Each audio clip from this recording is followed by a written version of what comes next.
अलग अलग धर्म के अलग अलग ठेकेदार हैं। सब लोग जो धर्म को मानते हैं, जो अल्लाह को मानते हैं या ईश्वर को मानते हैं, जो गुरु नानक को मानते हैं या ईसा मसीह को मानते हैं, जो भगवान बुद्ध को मानते हैं या किसी भी धर्म को मानते हैं या किसी धर्म को नहीं मानते, उनको एक बार बैठ करके सोचना चाहिए कि अगर अल्लाह ने हमको बनाया है तो बीच में कमीशन एजेंट का क्या जरूरत है।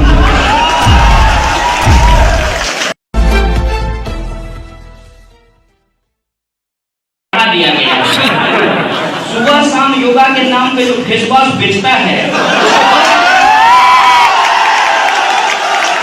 लेकिन मुंह पे बाबा चढ़ा दिया गया है। तो राम रहीम के साथ उनका फोटो आता है, और ऐसा नहीं है कि सिर्फ भाजपा का फोटो आता है। जितना नेता है और जितना नेता होने की आकांक्षा रखता है, सबका फोटो बाबा के पास आता है। और बाबा के पास फोटो क्यों आता है? क्योंकि बाबा के पास जनता आती है शांति ढूंढने के लिए, और बाबा उसका वोट का व्यापार कर लेते हैं राजनीतिक पार्टी से। जनता जाती है आध्यात्म के लिए, शांति के लिए, सुख के लिए, समृद्धि के लिए, और बाबा क्या करते हैं? उसको सेट कर देते हैं कुर्सी के लिए, वोट के लिए, धंधा के लिए, टीवी के लिए, सिनेमा के लिए, उसको सेट कर देते हैं।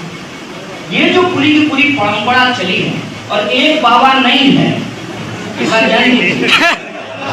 एक बाबा इस देश में नहीं है, कितने बाबा हैं। और सिर्फ बाबा नहीं है, मौलाना भी है। सिर्फ बाबा नहीं है, मौलाना भी है। और अलग अलग धर्म के अलग अलग ठेकेदार हैं।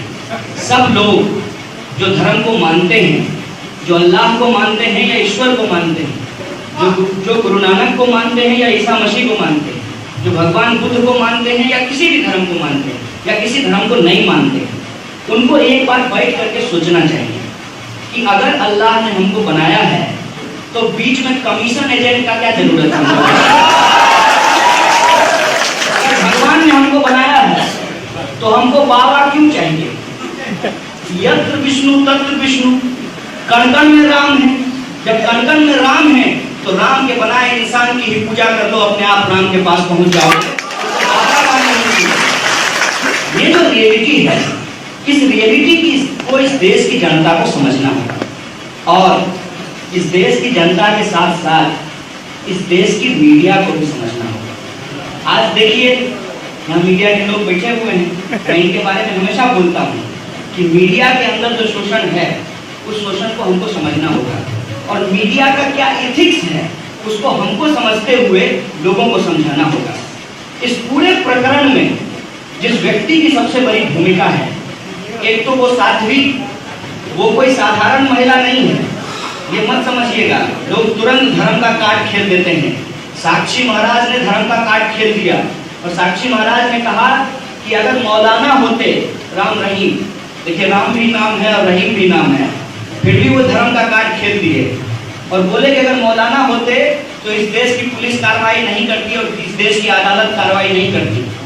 और उनके ऊपर एक महिला ने आरोप लगाया है, एक महिला ने नहीं, उनके डेरा में रहने वाली एक साध्वी ने आरोप लगाया है। कोई साधारण महिला नहीं है, कोई उसमें राजनीतिक बैर नहीं है। अब बाबा जी के धंधा को लेकर के भी लड़ाई होता है। इधर आजकल जो है वो एक बापू जी और दूसरे लाला जी दोनों लड़ रहे हैं अपने अपने धंधा को लेकर के, तो बाबा के बीच में भी लड़ाई का सवाल नहीं है। बात यह है, एक साध्वी ने आरोप लगाया और एक गुमनाम चिट्ठी 2002 में अटल बिहारी वाजपेयी जी को दिखा गया। और उस चिट्ठी को मैं मीडिया की बात कर रहा था, एक बड़े निर्भीक पत्रकार हैं सिरसा के, जिनका नाम था रामचंद्र छत्रपति, और उनके साथ हमारा संबंध ये है कि जब मैं 2015 में जेएनयू का प्रेसिडेंट बना था तो उनकी याद में एक सेमिनार कराया जाता है, और प्रत्येक वर्ष किसी एक व्यक्ति को चुन करके रामचंद्र छत्रपति के याद में उसको सम्मानित किया जाता है साहसिक व्यक्ति के तौर पे। और मैं बहुत खुशनसीब हूँ कि वो सम्मान 2015 को मुझे मिला था और मुझे सम्मानित किया।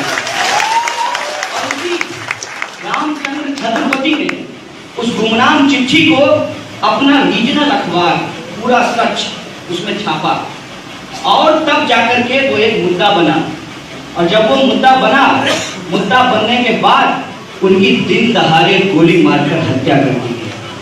और उनका बेटा अंशुल छत्रपति, उससे मेरी मुलाकात है, क्योंकि वही फोन करके मुझे उस कार्यक्रम में बुलाया था। मैं सिरसा गया था और हमारे साथ अभय दुबे थे। अभय दुबे जो CSDS के बड़े रिसर्च स्कॉलर हैं, अक्सर उनको आप टीवी पे सुनते होंगे बोलते हुए, वो भी मेरे साथ स्पीकर थे। तो उन्होंने पूरी डिटेल बताई और राम रहीम अपने पैसे के बदौलत राजेंद्र चीमा नाम के एक बहुत बड़े क्रिमिनल लॉयर हैं चंडीगढ़ हाई कोर्ट के अंदर, पंजाब हरियाणा हाई कोर्ट के, उनको खरीदने के लिए गया। तो राजेंद्र चीमा ने कहा मैं तो दूसरी पार्टी का वकील हूँ। तो राम रहीम के वकील ने कहा कि आप दूसरी पार्टी के वकील कैसे हैं? तो उन्होंने कहा कि रामचंद्र छत्रपति हमारे सपने में आए थे और उन्होंने कहा कि राजेंद्र चीमा, पैसा के लिए तो बहुत केस लड़े हो, सच के लिए केस जरूर लड़ना। राजेंद्र चीमा उस केस को लेते हैं और उनके साथ जो सहयोग कर रहे हैं वो थे राजेंद्र सच्चर, जस्टिस राजेंद्र सच्चर, जिनकी रिपोर्ट आई है इस देश के अंदर अल्पसंख्यकों के हालात के ऊपर।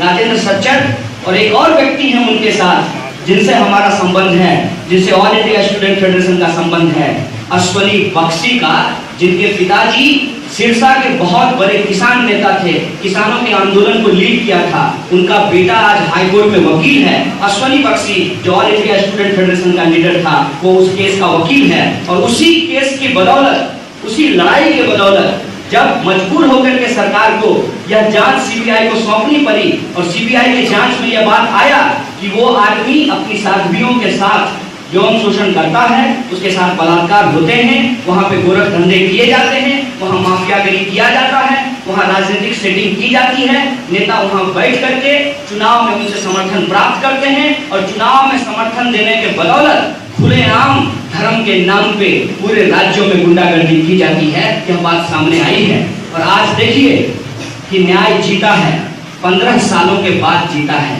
लेकिन आपको राजनीतिक विफलता साफ साफ दिखाई देगी, जिसको कहते हैं अंग्रेजी में पॉलिटिकल बैंक्रप्सी आपको दिखाई देगा। मैं 3 फैसला का आपके सामने उदाहरण रखना चाहता हूँ।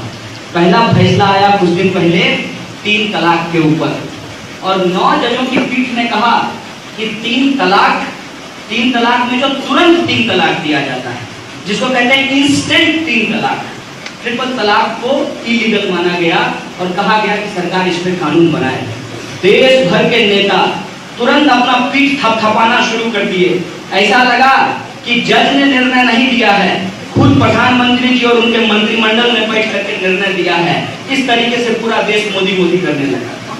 उसके बाद सारे पॉलिटिकल पार्टी के लीडरों ने इस पर तुरंत अपना बधाई संदेशा दे दिया। दूसरा निर्णय आया जब सुप्रीम कोर्ट ने कहा कि राइट टू प्राइवेसी आपका फंडामेंटल राइट है। आपका खाते हुए, नहाते हुए, अपनी पत्नी से बतियाते हुए जो आपका प्राइवेट डाटा है, उस प्राइवेट डेटा को कभी भी पब्लिक नहीं किया जा सकता है। सरकार आपके ऊपर जबरदस्ती नहीं कर सकती है कि आपसे आपका निजी डेटा मांगे।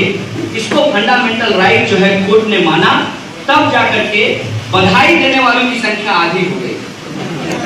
अब सरकार के जो लोग हैं, जो मंत्री हैं, वो बधाई नहीं दे रहे, जो विपक्ष के लोग हैं वो खूब बधाई संदेश दिए जा रहे हैं। और कांग्रेस ने कहा कि यह ऐतिहासिक फैसला है, हमने नए युग में प्रवेश कर रहे हैं जहां व्यक्तिगत आजादी को एक नया बल मिलेगा इस निर्णय के बाद।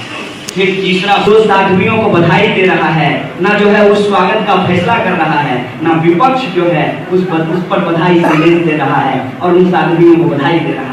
इस 3 निर्णय को आप समझने की कोशिश कीजिए, आपको इस देश के अंदर लोकतंत्र, न्यायिक प्रक्रिया, पुलिस, शासन और प्रशासन ये बहुत अच्छे तरीके से समझ में आते हैं।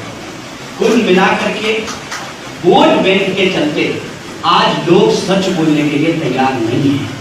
और यह लॉन्ग मार्च जो हम लेकर के निकले हैं, हमारे लिए सबसे बड़ी चुनौती यही है कि जब लोगों को डराया जा रहा है, हम निर्भीकता से खड़े होंगे, सच के पक्ष में बोलेंगे, न्याय के लिए अपनी आवाज